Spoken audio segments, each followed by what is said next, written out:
Hey, welcome back to the Michael Lofton Show on Reason and Theology. Today is election day, so really big day. Let's talk about what we know so far, based on what people are saying online. We're going to take a look at, various reactions, commentaries that are going on, as well as I want to take a quick look at this, which is a Catholic perspective on voting that I think people would benefit from if we go through some of the points there. If you haven't already voted, you need to go and do that now. Get it done. So let me go ahead and share my screen and let's dive into some things that I've been able to come across online on how things are going. I keep seeing a lot of these, I don't know how reliable some of them are, but keep seeing a lot of these from Poly Market Forecasting 2024 election forecast. 61% for Trump, 38% for Harris. Now, I mean, again, there's nothing, set in stone right now. In fact, if you look at what's, kind of set in stone, there's nothing yet, right? So we'll find out later. But I keep coming across stuff like this. Here's one from Bitcoin LFG. 75% of Americans believe Donald Trump will win the election, according to a latest survey. Take it with a grain of salt. We'll see how it actually goes. Here is Trump just arriving at his headquarters and briefly gives a very quick comments on how things are going. Let me make sure that you can hear the audio before I start playing it and you can't hear anything. So he just arrived at HQ. Here it is.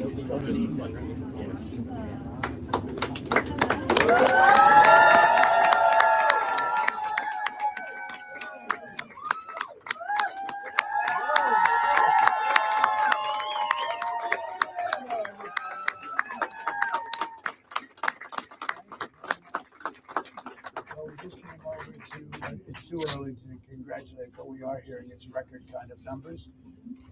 Caroline, do you want to just tell them what you told me a little while ago? Sure, yeah. Enthusiasm is very high. We're seeing our voters are turning out, especially in rural areas across the country, and we see Democrat areas are not turning out as great as our people. So your people are ready and they're turning out for you, sir.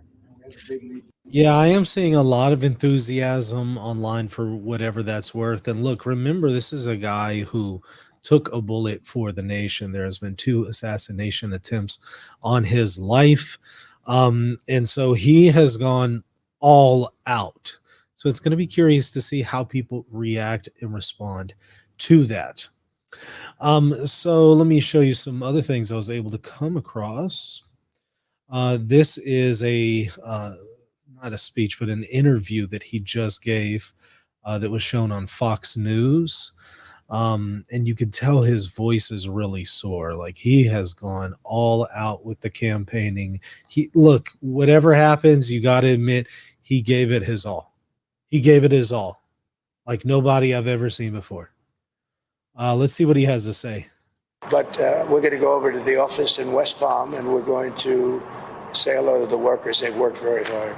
Will Georgia kind of be your first indication of whether I think so. I mean, I hear we're doing very well there in Georgia. I hear we're doing very well. I hear we're doing very well everywhere.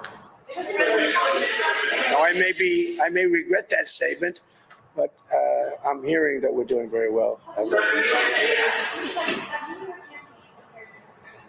Would you go louder? No, I haven't prepared a speech. No. I did speeches last night, all day long, all night long. At 2:00 in the morning, we left, and we did a lot of speeches. You can probably tell. But have they prepared both pieces or not? No, I don't have to do that. I'm not a Democrat. I'm able to make a speech on pretty quick notice. If I win, I know what I'm going to say, and I don't even want to think about the losing part.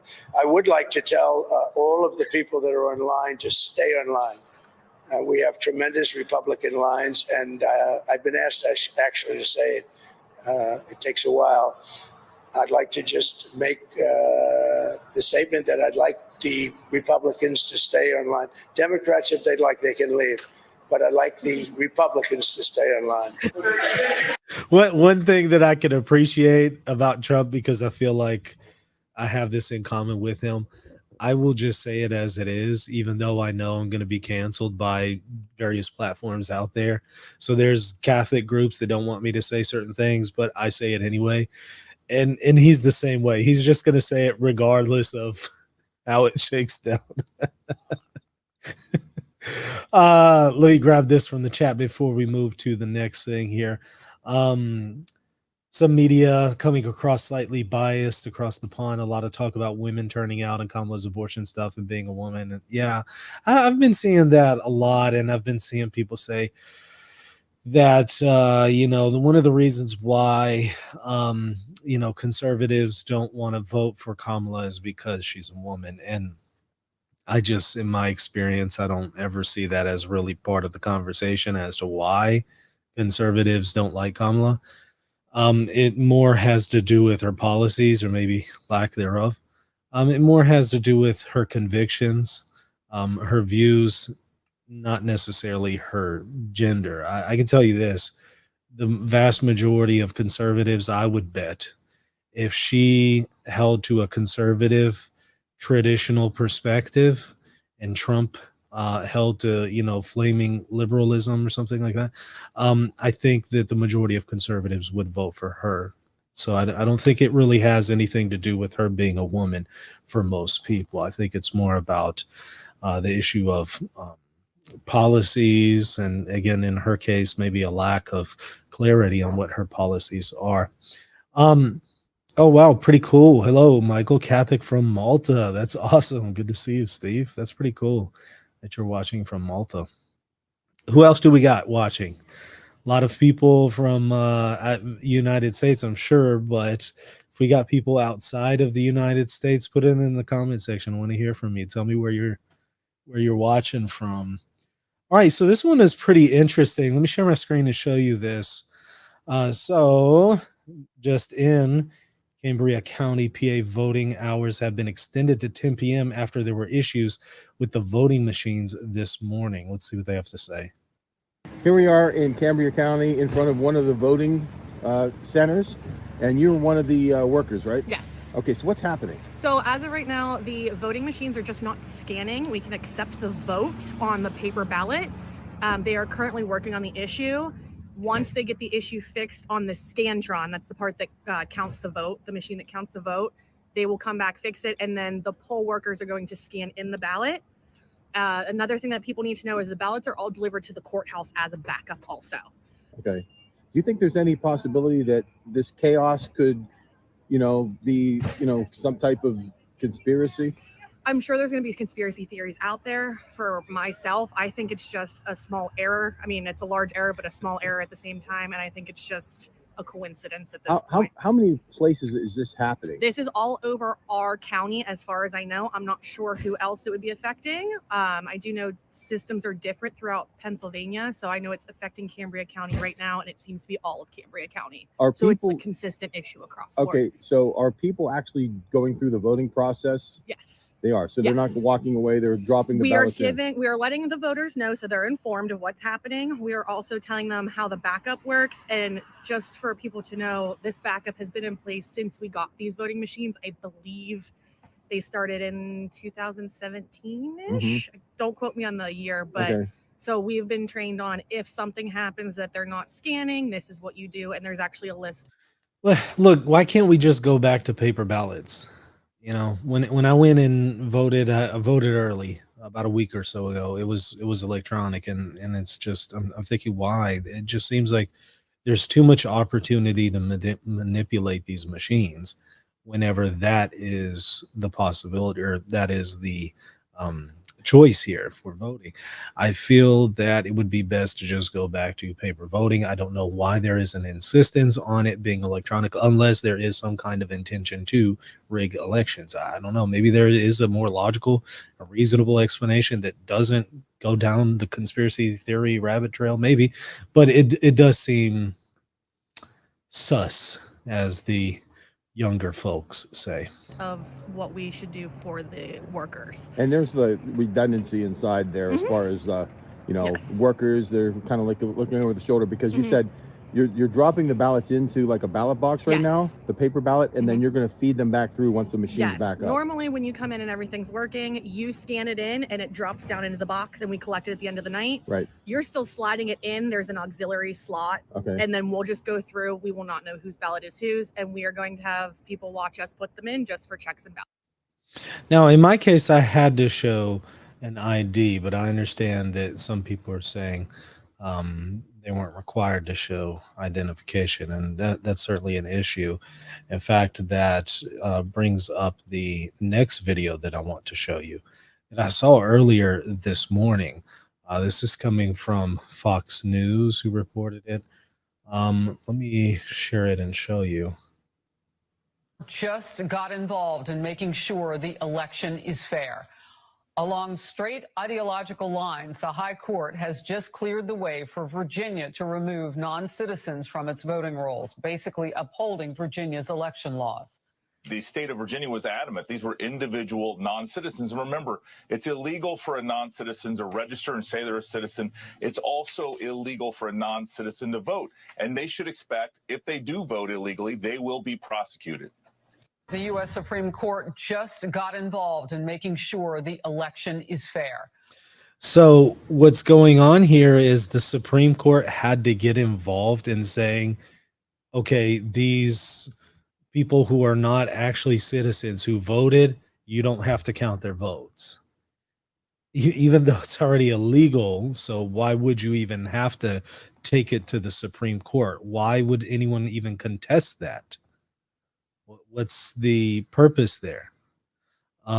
Is it clearly, it seems to me it's clearly an intention to try to manipulate the election with people who aren't citizens having a say in the direction of the company or the country. And so it's really wild stuff saying that. And I just saw someone in the chat just said that they asked if they had to show their ID in Illinois. And the person said, whenever they showed it to them, the guy laughed and said, no, you don't have to show your ID. That's wild. I mean, I had to show the ID in my case. So the fact that it's not consistent, the fact that we are seeing people who are not citizens, voting, and there's a dispute on whether or not their votes count, even though it's illegal for them to do that. The fact that we saw maybe a week ago, voter fraud registration. I showed that right here on the channel. This is just wild stuff, and it makes you question how reliable this system is.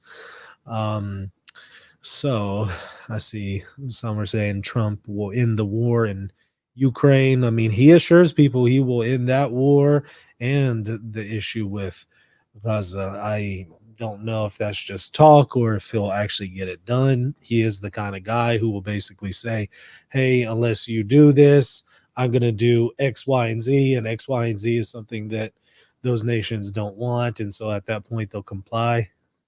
He is the kind of guy who will do that. So maybe he is the man for the job to put an end to what is going on with Russia and Ukraine, and also Israel and Palestine. And so we'll see. I guess we'll find out. Hopefully we'll find out soon. I mean, I have seen people talk about, well, maybe we won't find out today.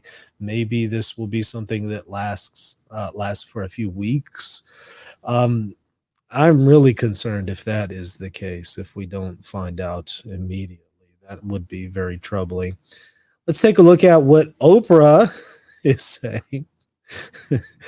It's curious how both sides are basically saying this. Let's watch this, and then we're going to watch Elon Musk say the exact same thing about the other side. We don't get to sit this one out.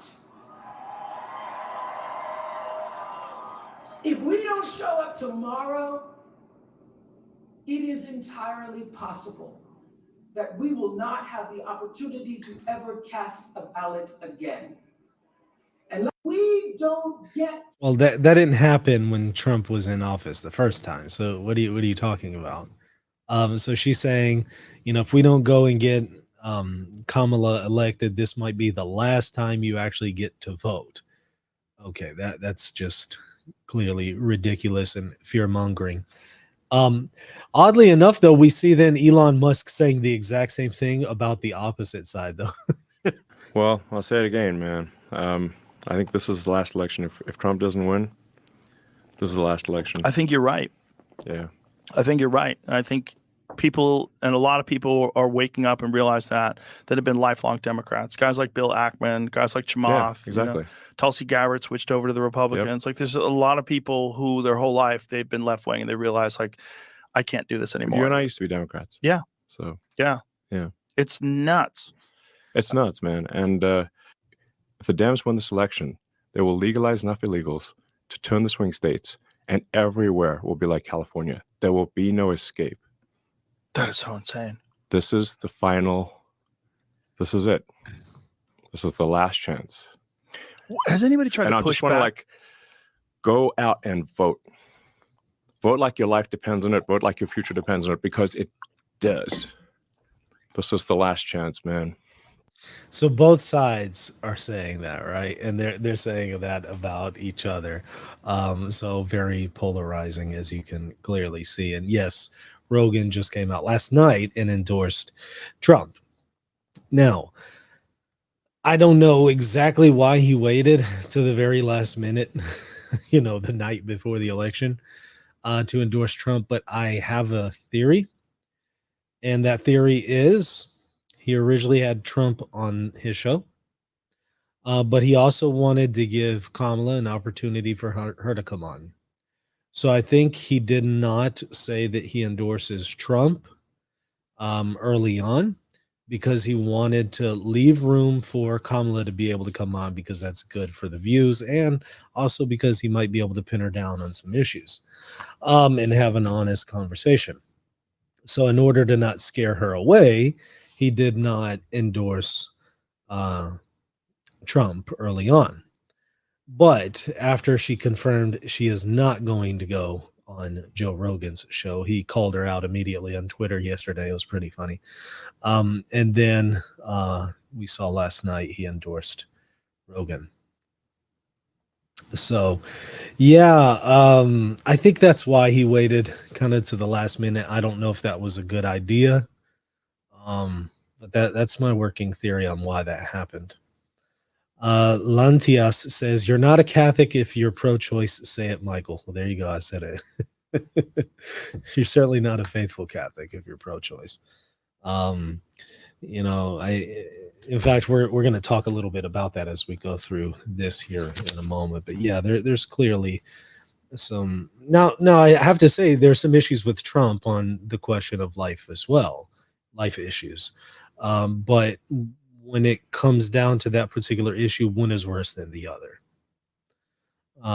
So neither one of them hold to a Catholic perspective. Even J.D. Vance, who is supposed to be a Catholic, does not hold to the Catholic position on the question of life issues. But Trump and J.D. Vance are a whole lot better than Kamala, who says the first thing she's going to do, first priority, is reinstate Roe v. Wade, which I don't know how she would do, because that's not within her authority to do, even if she were president.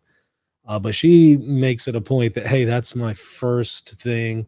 We're going to get this done. And so for you to put that front and center, that's certainly way worse than anything we've seen with Trump on life issues. Okay, so let's take a look at a few more videos here before we take a look at this voter's guide that I think will be helpful, especially to those who haven't gone out to vote yet. Hopefully you will be able to get a chance to go out there and get it done. Get her done. All right, let's see what Vivek has to say. Sir, if Donald Trump loses the election today, should he concede? Look, I think that one commitment I think Republicans can make is if Donald Trump loses this election and Kamala Harris becomes the president, God forbid in my case, I'm not rooting for that outcome, Republicans are not going to launch some type of multi-year investigation that impedes the first 2 years of her presidency with false allegations of foreign election interference. We've seen that within the last decade in this country. Right, but it's a yes or no question, sir. I mean, should he concede or should he not? I think whoever wins the election should win the election, and whoever loses should concede. But the fact of the matter is, when we look at the last 10 years, in case you and I both understand the subtext of this question, there's been this, I think, brewed up concern that I think is really designed, I think, in many ways to mislead voters about what's happened in the last 10 years. Misleading voters. There's I mean, been people attack exactly- the Capitol to try to interrupt the If I may- process of certifying the last election. If I may just finish my point, that's no doubt been talked. The January 6th issue has been talked about ad nauseum. What hasn't is the fact that the presidency was actually undermined by Kamala Harris and the Democrats, the Democratic Party that Kamala Harris is a part of, for the first 2 years of Donald Trump's presidency on allegations of a false Russia collusion hoax that was disproven. So what do we want this time around? We want a free, fair election where the winner is decisively decided. Americans can then move forward as a country behind that. Whichever candidate wins, I'm looking forward to that happening for the country. And I'm hoping.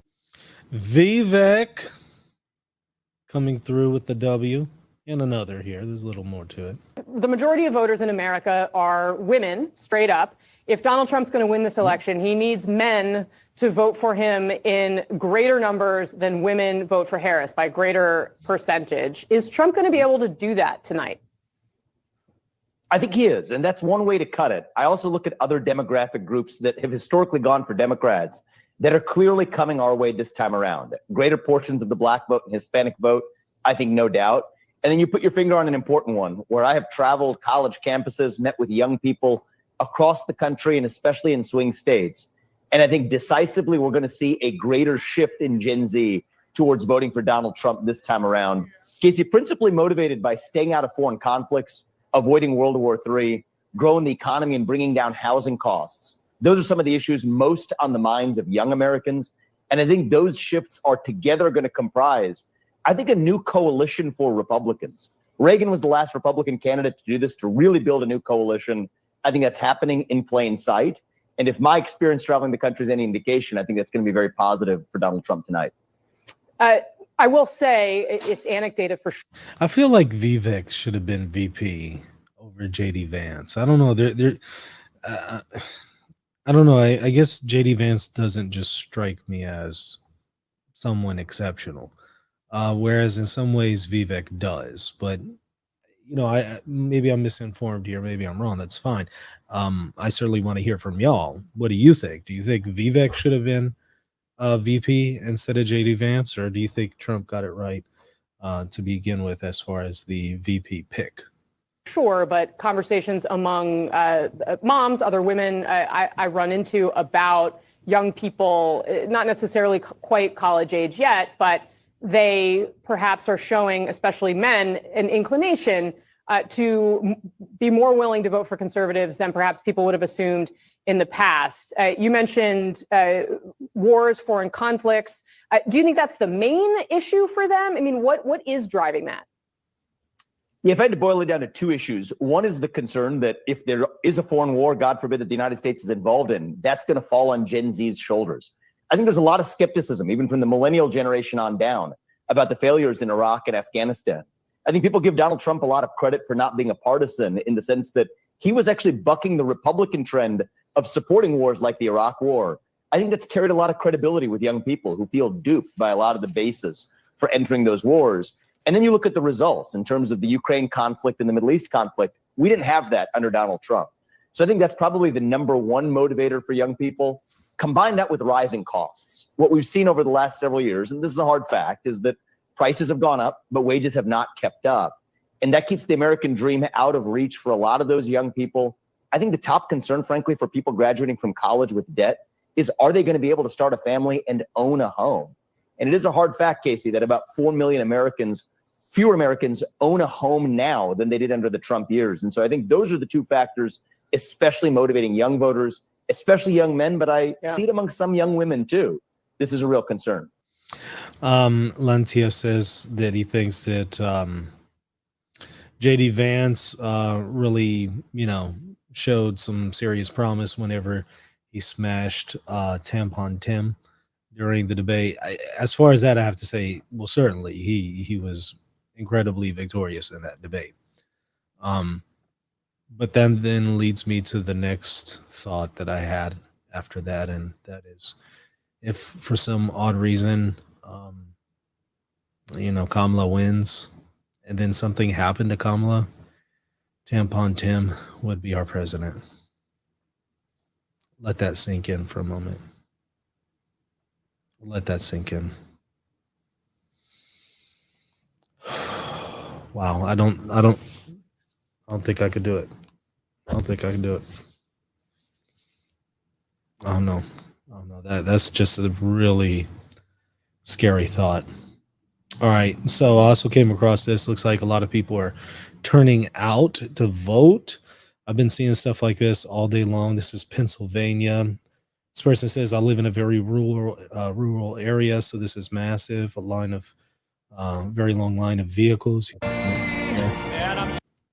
And I'm proud to be an American. I've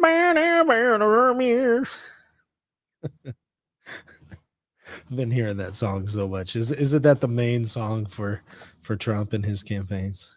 Proud to be an American. Ain't no doubt where stand up.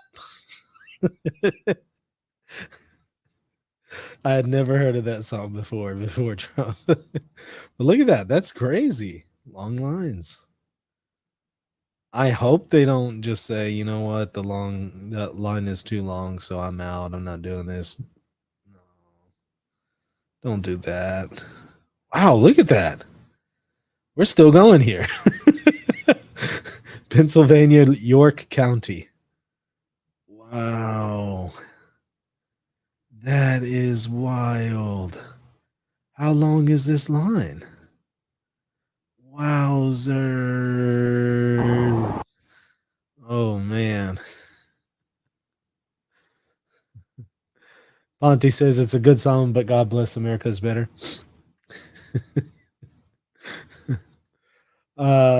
Paul says really sung that song all the time in elementary school back in the day. Well, you got to remember my elementary school years were in Israel, so I was cheated out of all that. I didn't get to experience that.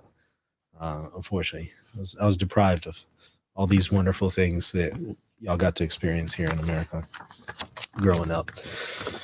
All right. Okay. So let's talk about it. Let me skip over actually to the single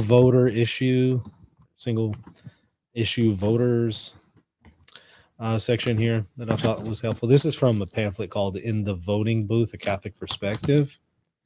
It's not terrible. I mean, it's got some good stuff in here. Obviously, you can go deeper than a little pamphlet, but it's got some good stuff as far as introductory material. And one that really caught my eye was the part where it says we are not single issue voters. And you hear that a lot, right? And you'll often hear people say, well, because we're not single issue voters, don't let the question of abortion be the deal breaker here. Well, listen to what it says. And this is actually quoting from a document that the United States Conference of Catholic Bishops has posted. So it says, quote, as Catholics, we are not single issue voters. A candidate's position on a single issue is not sufficient to guarantee a voter's support. Yet a candidate's position on a single issue that involves an intrinsic evil, such as support for legal abortion or the promotion of racism, may legitimately lead a voter to disqualify a candidate from receiving support. So if it is something that is intrinsically evil that they are promoting, such as the legalization of abortion, that could end up being the deal breaker. So don't let people go too far with this notion of we're not single issue voters, because there could be a single issue that is the deal breaker, and that's what we have to consider.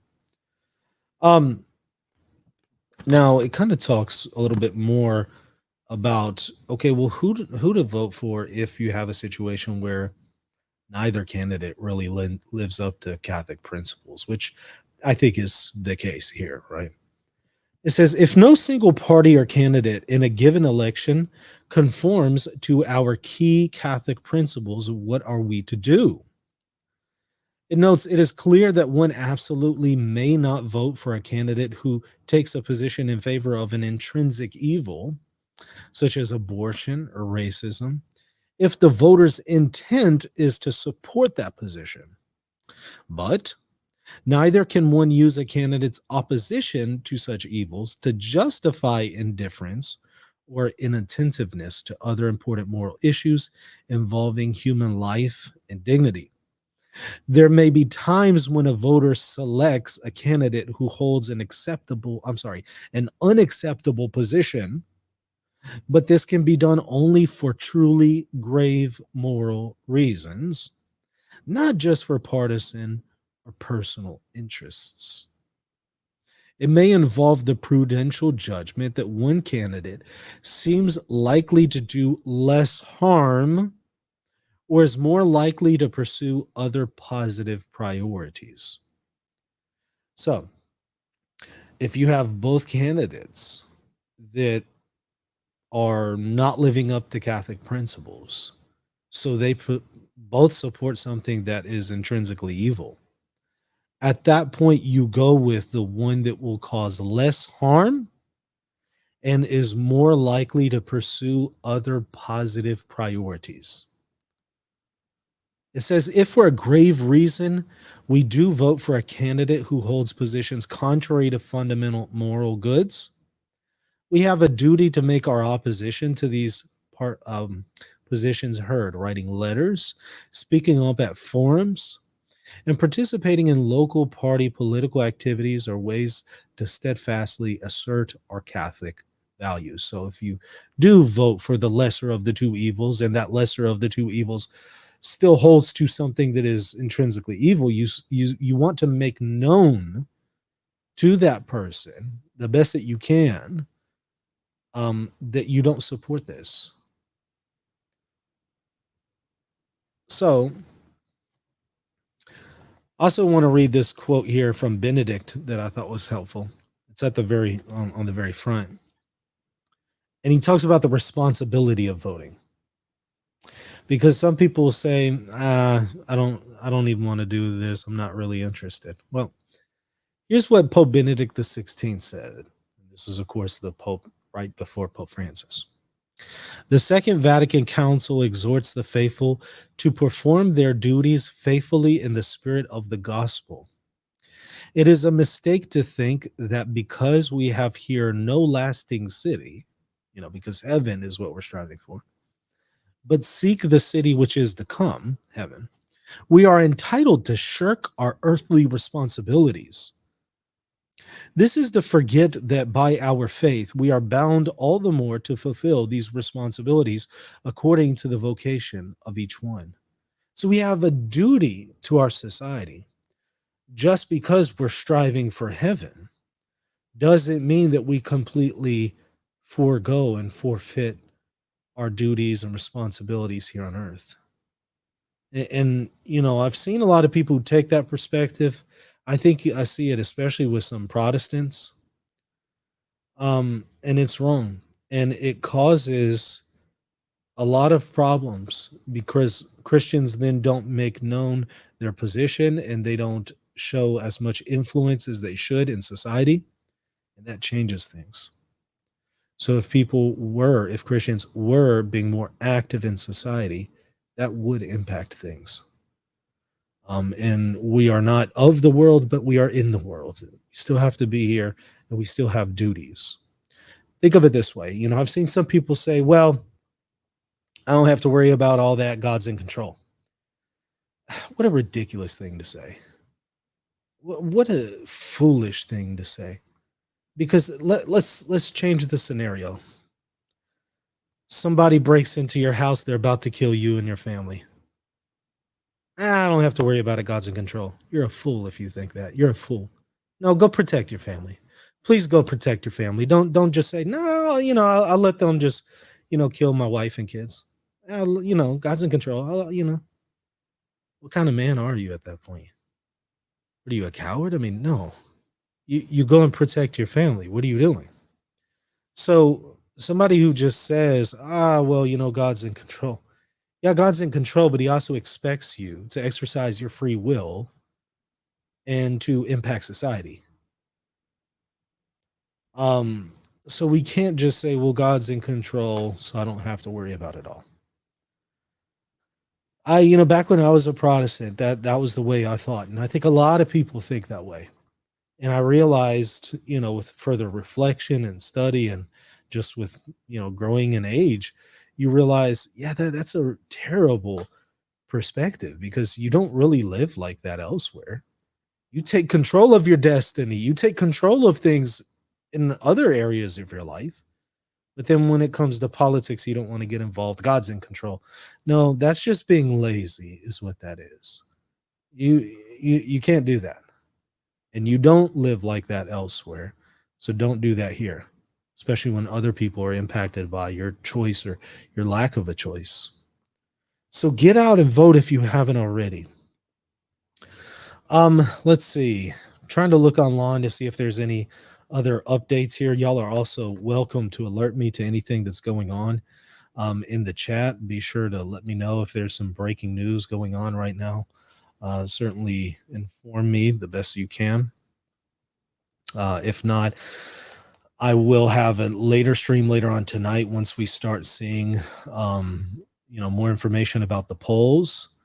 I'll have another stream. I'm looking through X right now to see if there's any breaking news. Quick glance, I don't see anything just yet. And I'm also looking at the chat to see if y'all are alerting me to anything. By the way, I have to show y'all these two. I promised the person who made these that I would show them on the stream the other day, and I completely forgot. So let me do it now. So I called for people to come up with a anime version of me because we were talking about Lucy, the Vatican's mascot. That's like I guess it's an anime character. I don't know this stuff. These young whippersnappers, I don't know what terminology they use for these cartoons. But I told them to make one of me, and here's what we got. Are you ready? They even got my jacket. I have that actual jacket. That's hilarious. That is funny. I don't have that computer monitor. I do have a microphone like that, but I'm not using it. But I do have that jacket. That one is pretty spot on. Here's another one. That one's pretty accurate because, that describes me right now. I'm wearing a black T-shirt with some basketball shorts. Black basketball shorts. That's pretty normal for me. So I loved it. That one might be my favorite. They sent a few others, but I felt that I felt they didn't really look like me, so I just showed you the top two. I like it. So shout out to the supporter of the channel who made those. It's pretty epic. All right, so we will be back here pretty soon, so stay tuned. Again, if you haven't voted already, go ahead and do it now. Please hit the subscribe button to support Reason and Theology. If you appreciate the content that I'm producing here on a wide range of material, from, catechetical material to going over magisterial documents to reviewing debates to delving into politics and analysis. If you appreciate the content I'm producing here at Reason and Theology, please hit that subscribe button. It would really help me out tremendously. And also consider supporting the channel financially at patreon.com/Reason and Theology. And you'll get access to plenty of extra content there. Please do that because I certainly need the support if you're able. So stay tuned for another stream later on tonight, Lord willing. All right. See you later. Get out and vote. God bless. Support Reason and Theology at patreon.com/Reason and Theology and get access to plenty of extra exclusive patron-only content.